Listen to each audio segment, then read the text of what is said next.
Sea alabado Jesucristo, sea para siempre bendito y alabado. Pues le doy muchas gracias a Dios por la bendición y el honor de estar aquí en el Carmelo con ustedes y sobre todo las hermanitas que nos apoyan y nos permiten estar aquí en este convento.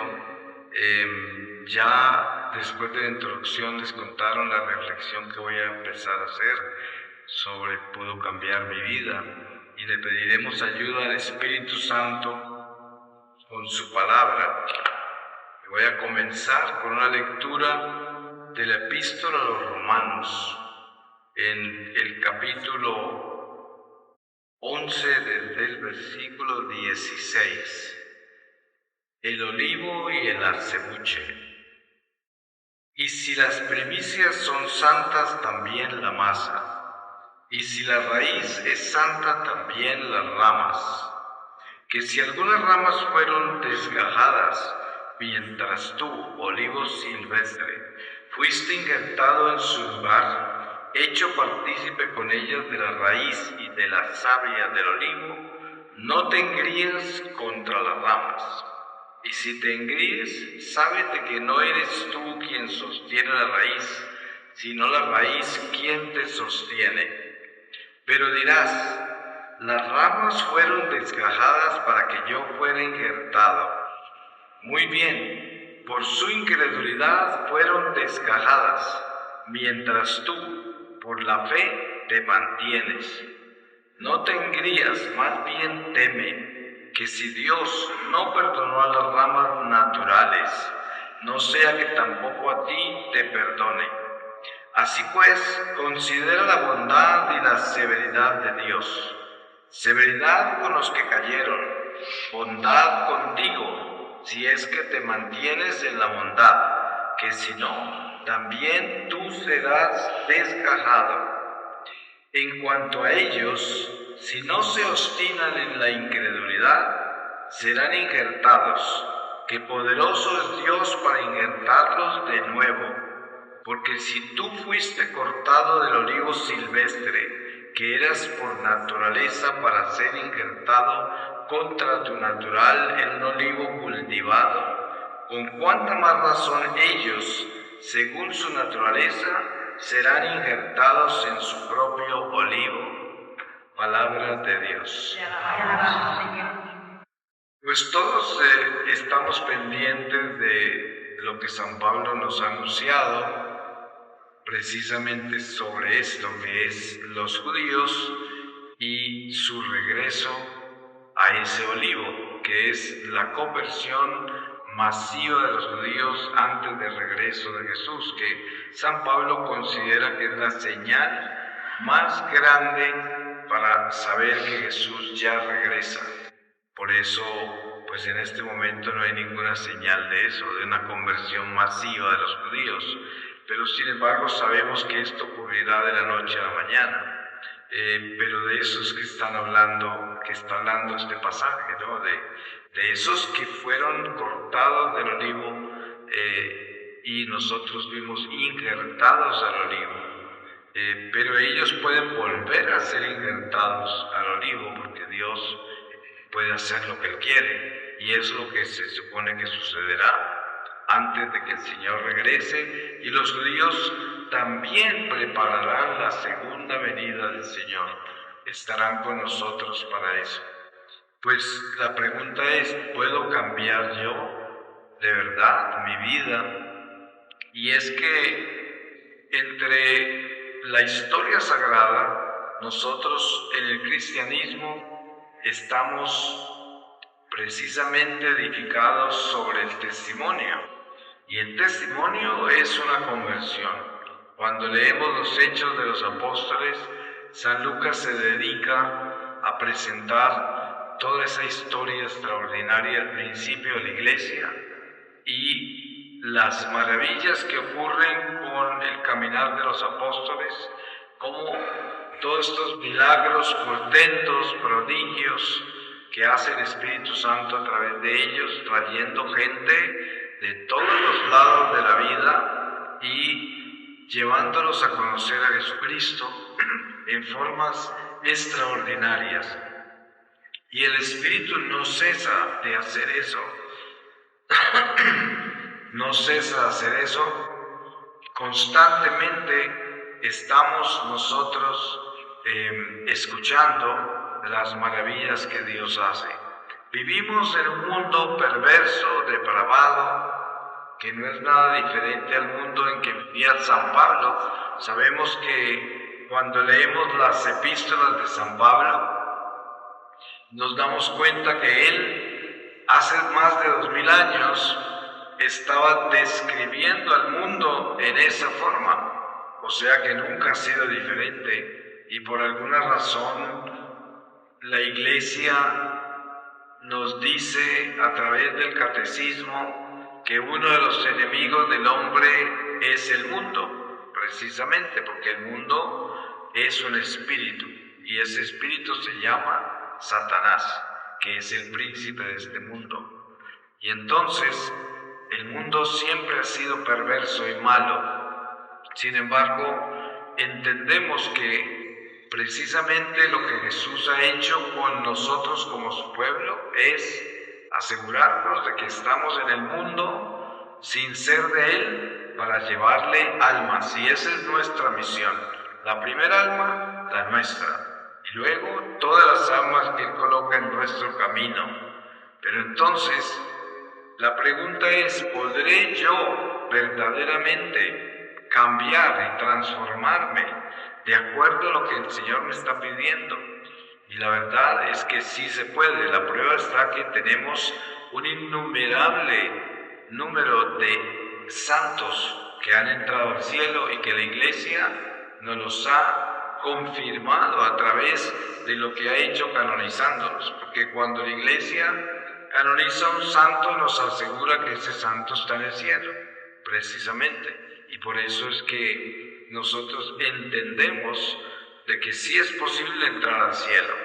Además que las promesas de Jesús son verdad.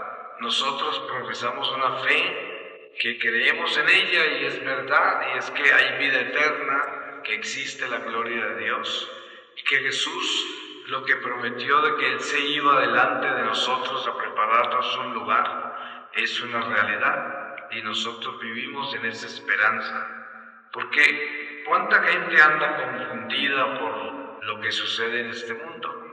Y no se puede culpar, si uno se enfoca en lo que sucede en este mundo, se confunde y se llena de miedo.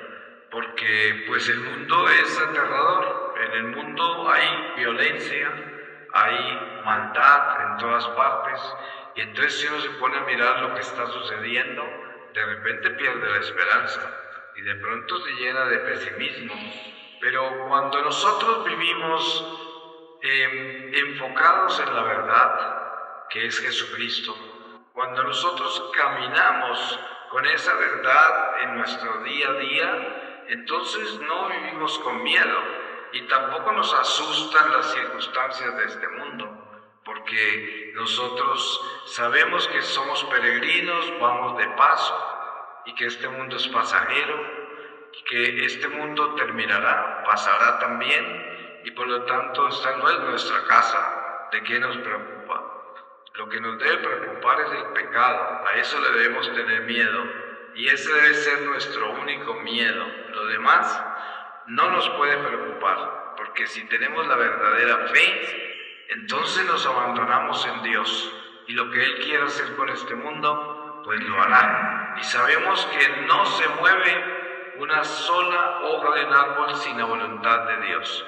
Y si nosotros creemos en eso, con más razón debemos tener paz, debemos tener ese gozo de Dios y la esperanza, porque mucha gente se pregunta cómo puede tener uno gozo en un mundo como este o viviendo las dificultades que nos toca vivir a veces en esta vida.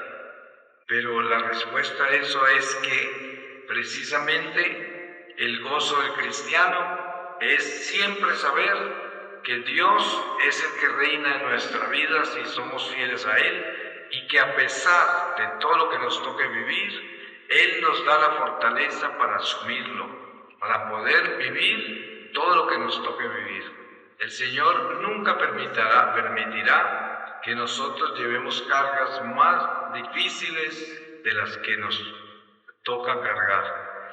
El diablo es el único que pone cargas que no podemos soportar. Por eso el que vive en pecado lleva cargas que no puede aguantar. En cambio, cuando vivimos en gracia de Dios, pasaremos dificultades, tendremos pruebas, pero ninguna que sea más grande que nuestra capacidad de soportarlas. Y por eso entendemos que el sufrimiento nos purifica, nos santifica. Por eso el apóstol dice, bendito el que es probado, porque es amado por Dios. Ustedes saben que nosotros tenemos un acusador que se llama Satanás, y él está muy pronto a traernos toda clase de obstáculos y de pruebas en esta vida para poder probar de que no somos lo que estamos profesando, porque es el acusador y siempre está pidiendo permiso para probarnos. Él no puede hacer nada sin permiso, pero el permiso lo consigue del Señor. Y el Señor, para asegurarse que estamos caminando derechos, rectos con Él y en serio, definidos, dándole un sí a la conversión nuestra, permite que el demonio nos pruebe. Ustedes saben que nosotros tenemos pruebas de eso en las Escrituras. Jesús le dice a San Pedro, antes de su pasión, le dice, Pedro, Pedro, Satanás le pidió permiso al Padre para pasarte por el trillo, y yo le he pedido al Padre que no permita que pierdas tu fe. Cuando pases por esto, ve a testificarle a tus hermanos. Sabemos que después de eso, San Pedro negó a Jesús 3 veces. La prueba de su vida, porque según las historia sagrada fue el dolor más grande de San Pedro en toda su vida. Pero miren que el demonio dio permiso para pasar a Pedro por el trillo. Ahora, ¿qué será de nosotros? Pues sí, si nosotros nos atrevemos a ser de Dios, a caminar con Dios, entonces sabemos que seremos probados. Esto no quiere decir que el ser cristiano pues es una vida terrible, como mucha gente lo interpretaría. No, pero ser cristiano es una vida en la cual nosotros somos templados como el acero en el fuego y somos tostados en el horno de la conversión. Y por eso en eso no debemos tener ninguna duda y no debemos tener ningún temor. Pero sí se puede cambiar, sí, nuestra vida sí puede cambiar, nuestra vida se puede transformar. Nosotros podemos convertirnos en personas reales, personas que verdaderamente somos de Dios, que verdaderamente nos entregamos a Dios. Y la forma más real de entregarnos a Dios, primero, es reconocer nuestra miseria, nuestras vulnerabilidades, carencias, imperfecciones, pecado, y todo esto nos hace personas naturales, personas que conocen su humanidad y su miseria, pero al mismo tiempo personas que entienden que llevamos el tesoro en nosotros, que es el Espíritu Santo, que se nos ha sido dado por el bautismo. Y con esto, teniendo esa fuerza del Espíritu en nosotros, entonces conscientes de las limitaciones que tenemos en esta carne que habitamos, caminamos con cordura, caminamos con coherencia, caminamos con equilibrio, porque tenemos confianza en Dios y al mismo tiempo tenemos disciplina sobre nuestra naturaleza mala, sobre la naturaleza débil. Y esto es importante tenerlo claro, porque como dice San Pablo, parece que la carne peleara contra el espíritu, porque la carne tiende hacia el pecado y el espíritu hacia Dios, pero es la misma persona. Y no es que sean dos, es que es nuestra naturaleza que tiene esos dos estados, y nosotros tenemos que unirnos y que esos dos estados estén en armonía, para que nosotros podamos lograr elevarnos hacia el espíritu y dominar nuestra naturaleza débil, y en esa forma caminar en obediencia con Dios. Esto es una lucha, es un trabajo, es algo que tenemos que hacer nosotros permanentemente. Por eso se dice, la conversión nuestra es todos los días, es diaria. Mucha gente me dice, ¿usted cuándo fue que se convirtió? Y yo digo, no, ¿cuándo comencé a convertirme? Esa es la respuesta. Nosotros estamos en conversión y esperamos que nos convirtamos del todo cuando salgamos de este cuerpo, de esta vida, que verdaderamente entremos en la plenitud de la vida, porque es la promesa del Señor. Además que es absolutamente posible entrar al cielo desde la tierra. Des en cuenta que mucha gente interpreta la existencia del purgatorio como si todos tuviéramos que pasar por ahí.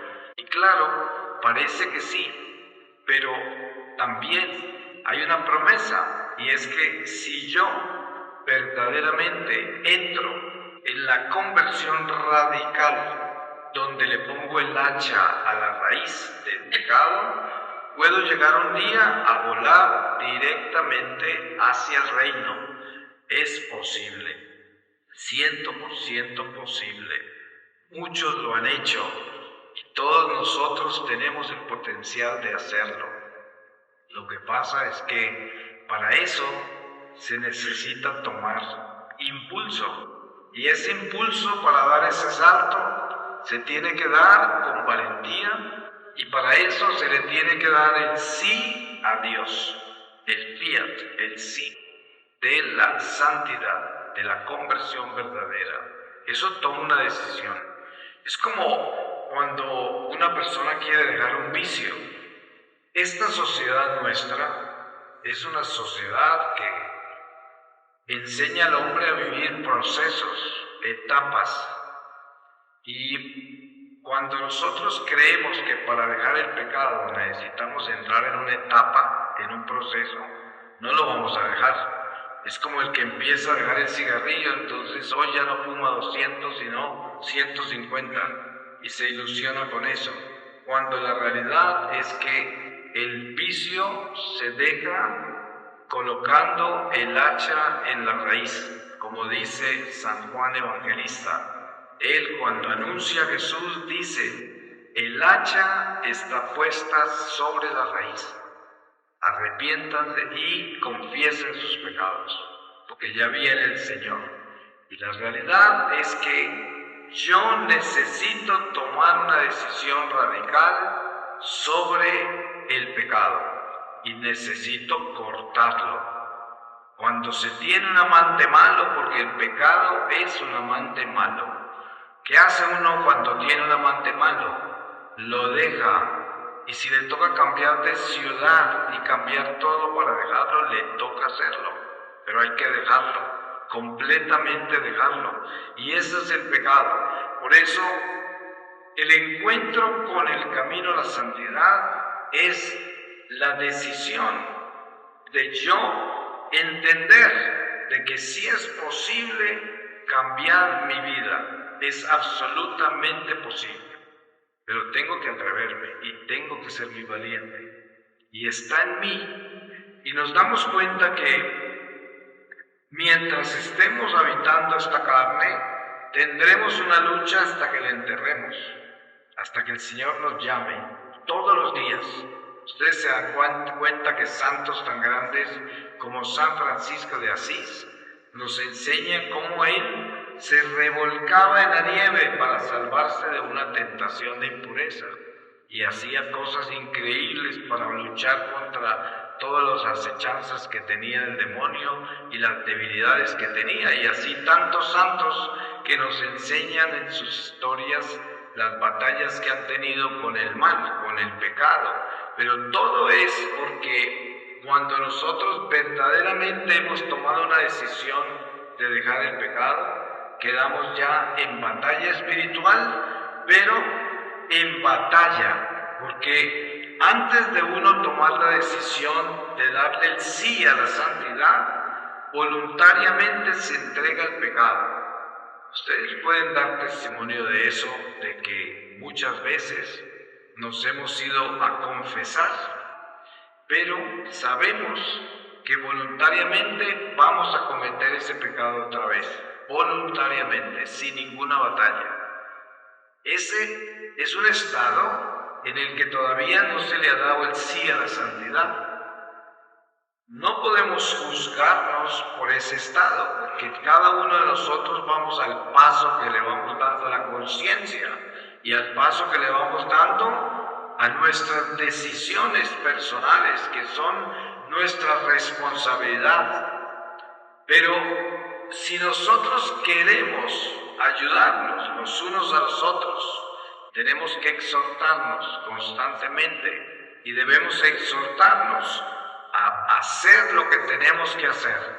Y lo que tenemos que hacer es atrevernos a cortar de raíz lo que nos separa de Dios, todo lo que nos separa de Dios. Miren ustedes que a veces nosotros tenemos áreas de nuestra vida que no tienen caridad y no nos damos cuenta porque están tan arraigadas en nosotros, en nuestro comportamiento, que ni siquiera hemos observado que esas actitudes que tenemos y conductas no tienen caridad, y entonces pues hacemos daño, le faltamos a la gente, y eso nunca lo confesamos porque como está tan arraigado en nosotros, no lo detectamos. Para eso se necesita un despertar de la conciencia, para uno poder ver el pecado, para poder darse cuenta dónde es que tengo que cambiar, qué es lo que tengo que cambiar. Es un don, es una gracia, porque jamás podemos creer que tenemos todo localizado. Muchas veces sucede que queremos ir a confesarnos y no encontramos pecados. Uno dice, pues parece que no tengo nada que confesar. Es muy peligroso uno llegar a un estado en el que no está encontrando ya los pecados. Eso no quiere decir que se va a convertir en un escrupuloso y se va a estar confesando todos los días. Pero sí hay que tener en cuenta que no podemos confiar en nosotros mismos, porque hay mucho que cambiar, hay mucho que desarraigar de nuestra naturaleza humana, hay mucho que desenmascarar, hay mucho que desenterrar. Y esto toma gracia, pero para recibir esa gracia yo necesito decidirme, porque para eso tomo una decisión. Cuando yo decido obedecerle verdaderamente a Dios, entonces el Espíritu Santo se manifiesta en una forma extraordinaria, muy diferente que cuando yo no tomo esa decisión.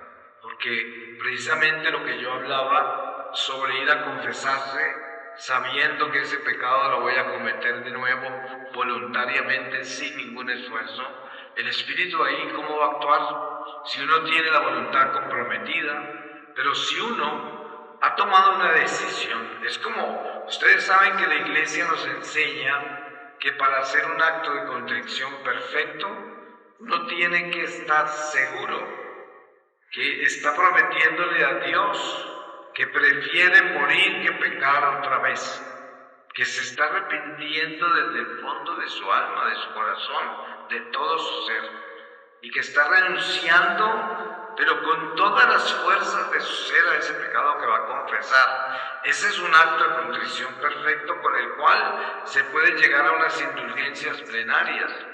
¿Cuánta gente cree que se ha ganado indulgencias plenarias cuando no ha llegado a un acto de contrición perfecto?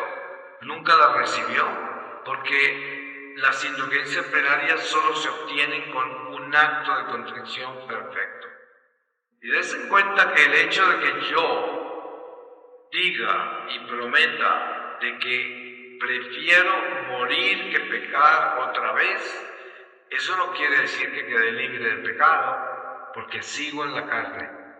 Sigo en la carne, pero si yo vuelvo a caer, más vale que haya sido en medio de una batalla, porque eso se llama un soldado caído, porque a veces, A pesar de la batalla enorme que emprendemos contra las tentaciones, caemos a pesar de eso.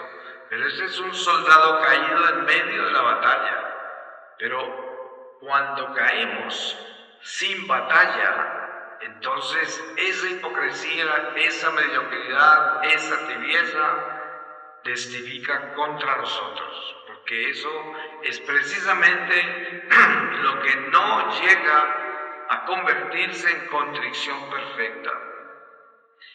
El conocimiento de la decisión radical se da por la intención del corazón. Nosotros todos sabemos desde el fondo de nuestra alma si verdaderamente estamos tomando la decisión de cambiar. Eso lo sabemos. Por eso tanta gente se entristece cuando escucha la verdad, porque sabe que no puede vivirla, como el joven rico del Evangelio que se suponía que había cumplido con la ley, con todos los preceptos, todos los mandamientos, pero cuando el Señor le pidió lo que le pidió, se fue muy triste, porque sabía que no lo podía hacer. Y muchas veces la gente viene a un retiro, escucha una homilía, lee la palabra, lee un libro espiritual profundo y se siente triste, porque sabe que no puede entrar todavía ahí, que todavía no lo puede hacer, que no es capaz de manejar esa realidad espiritual, que no tiene la valentía para lanzarse a esa realidad de la conversión real, de la santidad. Y bueno, pues eso es sincero, porque si uno se siente así de verdad y así es, pues por lo menos es sincero. Pero lo que pasa es esto, que nosotros no tenemos tiempo. El tiempo no nos pertenece a nosotros. Muchas veces me ha tocado a mí, que he estado en un retiro, y hemos hablado, no tenemos tiempo, la vida se puede acabar ya, y muchas veces se han muerto personas que están en el retiro, y no porque se murieron por lo que predicamos, no por eso, sino que se murieron, porque era el momento de morirse, porque se murieron, y entonces se da uno cuenta que es verdad, lo que estamos hablando es que no tenemos tiempo, el tiempo no es nuestro. Pero ¿saben qué es lo más importante de reflexionar sobre la verdad? Es que lo que cuenta ante el tribunal del Señor es lo que usted hace con su corazón. Si en este momento su corazón entiende la verdad y sabe que usted tiene que hacer las cosas como las estamos hablando, radicalmente, y usted toma una decisión aquí mismo, y tiene por dentro de usted la seguridad que lo quiere hacer, que quiere cambiar, ante Dios ya lo hizo.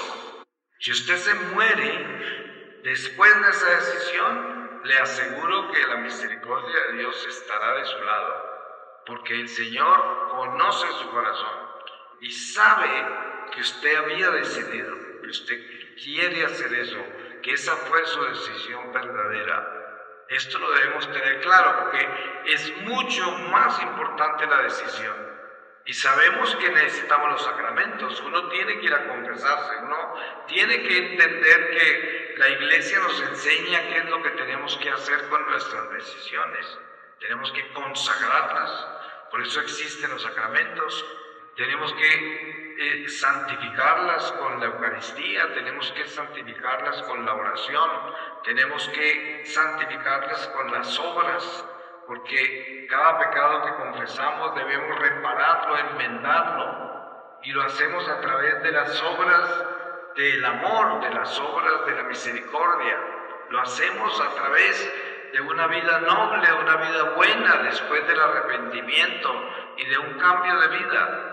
Y así reparamos, así enmendamos, pero sabemos que la decisión de tomar el camino correcto tiene que venir del corazón y tiene que ser absolutamente radical, una decisión absolutamente radical. esa decisión de que yo quiero santificarme.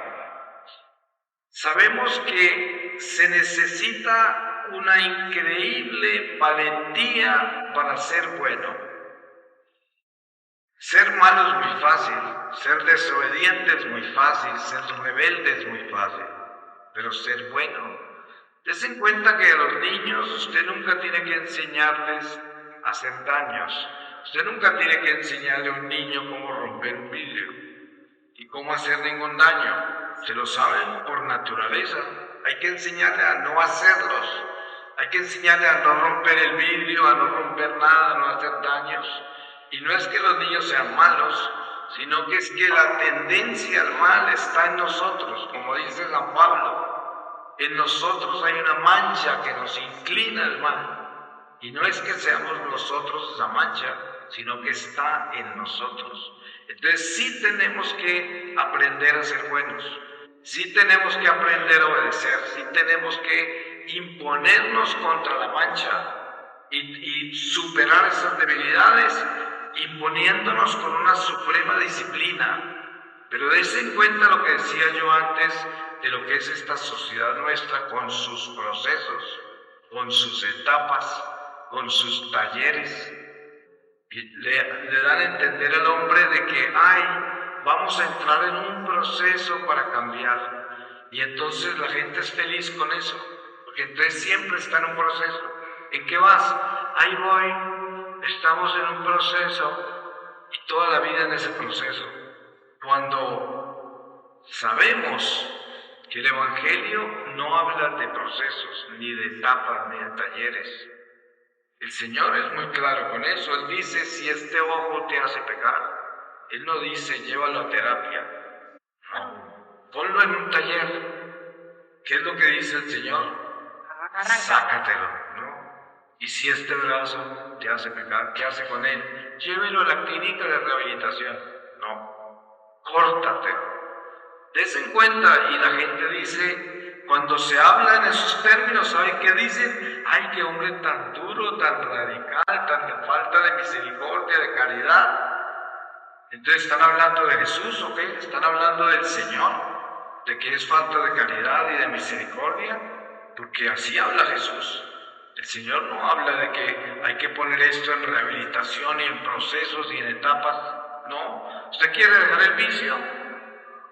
Córtelo, déjelo. Eso es. ¿Usted quiere dejar el pecado? ¿Qué tiene que hacer? ¿Irse a una clínica que le enseñen? No, usted lo deja, porque usted mismo lo aprendió. Usted solito lo aprendió. Usted solito lo deja. Y así es, y es lo que tenemos que hacer. Normalmente uno escucha muy comúnmente, y yo escucho muy comúnmente esto, es que no puedo, y es que he tratado, y es que no lo puedo dejar. Pero la respuesta a eso no es que no puedo. ¿La respuesta cuál es? Es que no quiero. Eso es, no hay nada que hacer. No podemos engañar. Yo puedo, lo que pasa es que no quiero, porque poder, puedo. Querer, no quiero, y por eso sigo pecando. Pero miren que lo más lindo de lo que el Señor nos ha enseñado es que durante su vida pública, muchas veces, cuando cura a una persona, le dice, vete y no peques más, o cosas peores te pasarán. Después de que lo sanaba, ¿qué les enseñaba? Les enseñaba, esa enfermedad, ese mal del que te curé, era pecado, te lo trajo el pecado. Y vete, o cosas peores te pasarán si vuelves a pecar. Entonces es muy claro lo que el Señor está enseñando. Habían excepciones. Ese ciego que le preguntaron si era ciego porque sus padres habían cometido algún pecado o algo, dijo, no, por ninguno, porque en él nació ciego para que Dios se glorificara en él. Ese ciego era un instrumento de Dios, porque en él se iba a glorificar Dios. Así que ese no estaba ciego por el pecado. Pero mire que el Señor lo explicó. El Señor contó por qué estaba ciego ese. Pero otros estaban cojos, mancos, paralíticos, leprosos, todo. ¿Por qué? Por el pecado, por eso. Y él mismo lo explicó y él mismo se los dijo a los que sanó. Entonces, eso lo debemos tener muy claro nosotros para que no nos engañemos y para que estemos alertas, despiertos. La mayoría de las cosas malas que nos ocurren en esta vida son consecuencia de nuestros actos y nuestros pecados. No todas, porque miren que así como le pasó a ese hombre ciego que era escogido por Dios para que Dios se glorificara cuando le dio la vista, así también San Pedro fue tentado sin haber estado en pecado. Sí, fue probado sin que San Pedro hubiera hecho nada malo, solo porque Dios lo permitió para probarlo, para ponerlo en el trillo, para moldearlo, para prepararlo para la inmensa misión que le iba a dar como cabeza de la iglesia, y tenía que tostarlo en el horno, y por eso permitió que el diablo lo metiera en semejante lío. Y eso pasa con muchos de nosotros. El Señor nos pasa por un horno bien espantoso si nos está preparando para algo que Él necesita que nosotros cumplamos y que lo hagamos de acuerdo a la exigencia de lo que Él nos pide. Pero también hay situaciones en la vida en las cuales estamos viviendo consecuencias de nuestros pecados. Y la mayoría de nosotros tenemos que gastarnos la mitad de la vida haciendo desastres, la otra mitad arreglando los desastres que hicimos. Eso me pasó a mí y le ha pasado a mucha gente, ¿no? Que hace uno locuras con la vida y luego empieza a arreglarlas y de repente le alcanza la vida para arreglarlas. Pero la mayoría de las veces ni le alcanza la vida a uno. Pero hay que tener en cuenta que cuando uno tiene conciencia de esas cosas, ya sabe lo que le pasó, conoce las consecuencias y las vive de acuerdo a eso, las asume y ya. Y eso es el principio de la reparación, de la enmienda, porque está uno consciente de la responsabilidad que tiene de vivir las consecuencias de sus actos.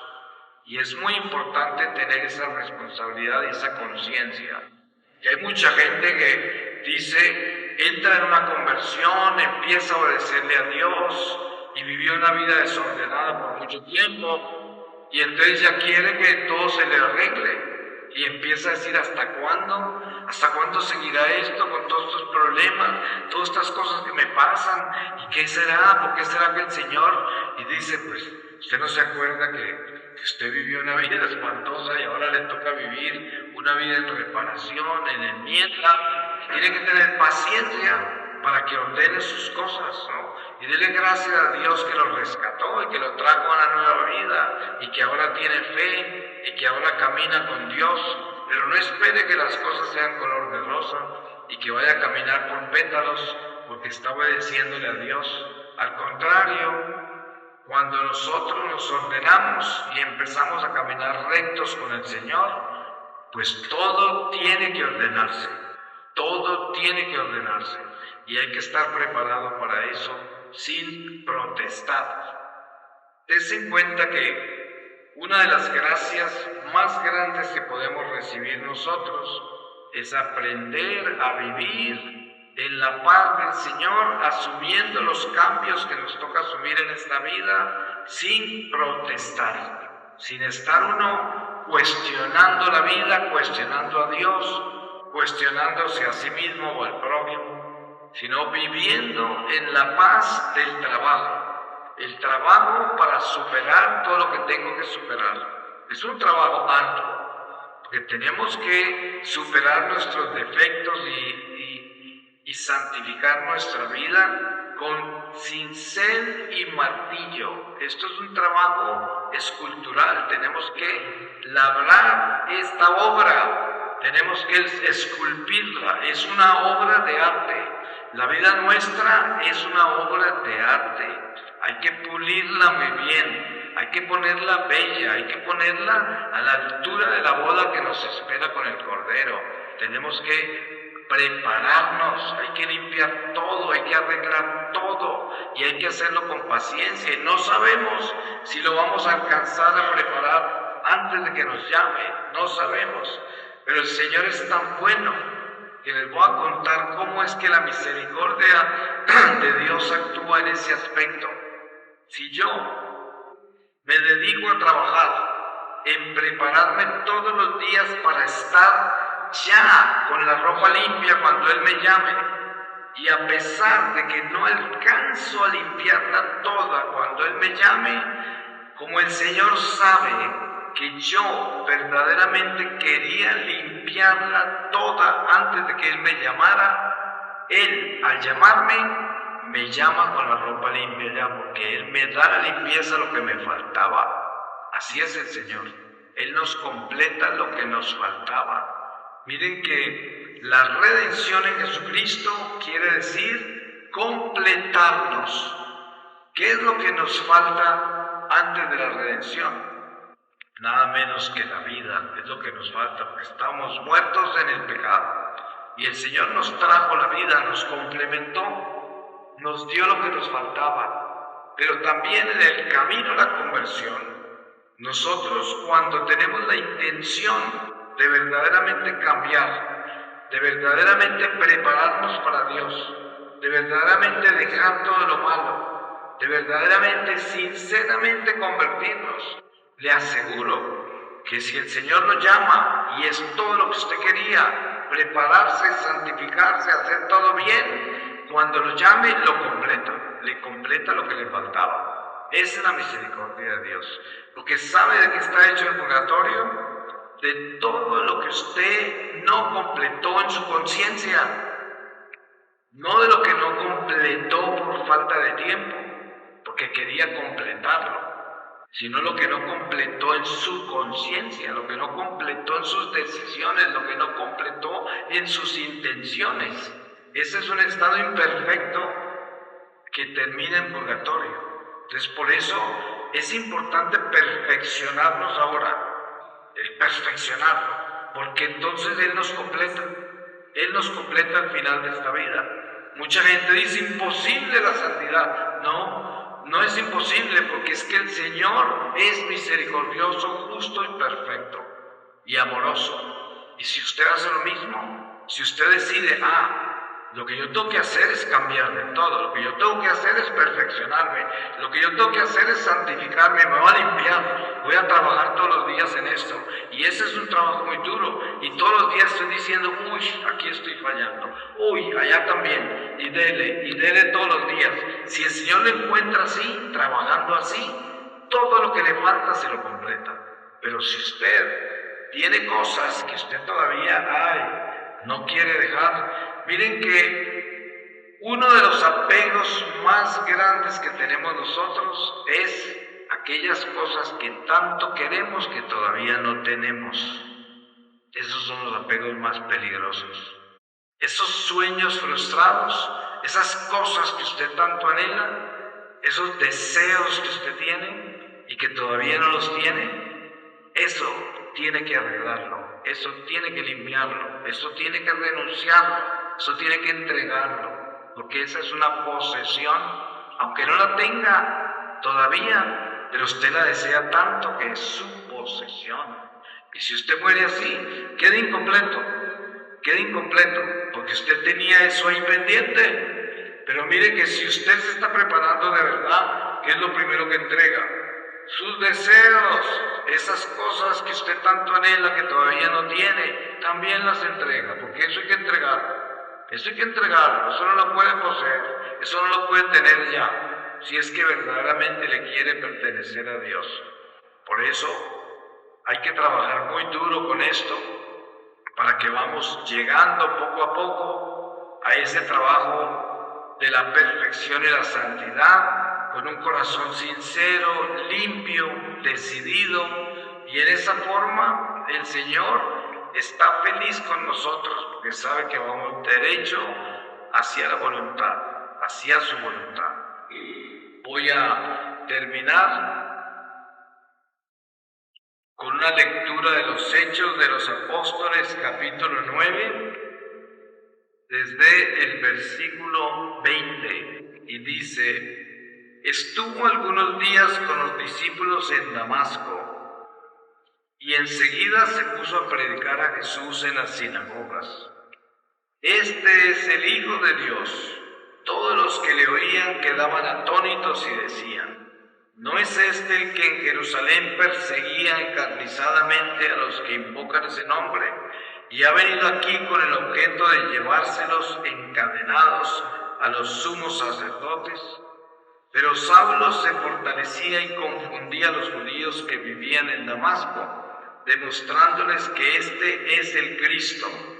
Al cabo de bastante tiempo, los judíos tomaron la decisión de matarle. Pero Saulo tuvo conocimiento de su conjura. Hasta las puertas estaban vigiladas día y noche para poderle matar. Pero los discípulos le tomaron durante la noche y le descolgaron por la muralla dentro de una espuerta. Palabra de Dios. Y eso nos sucede a nosotros también cuando entramos en una conversión verdadera y comenzamos a hablar de Dios y estamos presentando esa nueva vida. Nadie nos cree, nadie confía en nosotros y empiezan a perseguirnos y acusarnos y cosas muy duras nos pueden suceder, pero uno tiene que asumir eso porque precisamente el encuentro con Jesucristo es como un terremoto. Sí, eso remueve la tierra, se desestabiliza todo y se cambian de planos y uno no puede temer porque hay que entrar en esa dimensión, cueste lo que cueste, porque es la vida, que entra uno en una resurrección, entra en un cambio total y ese cambio es el que todos queremos. Amén. Amén.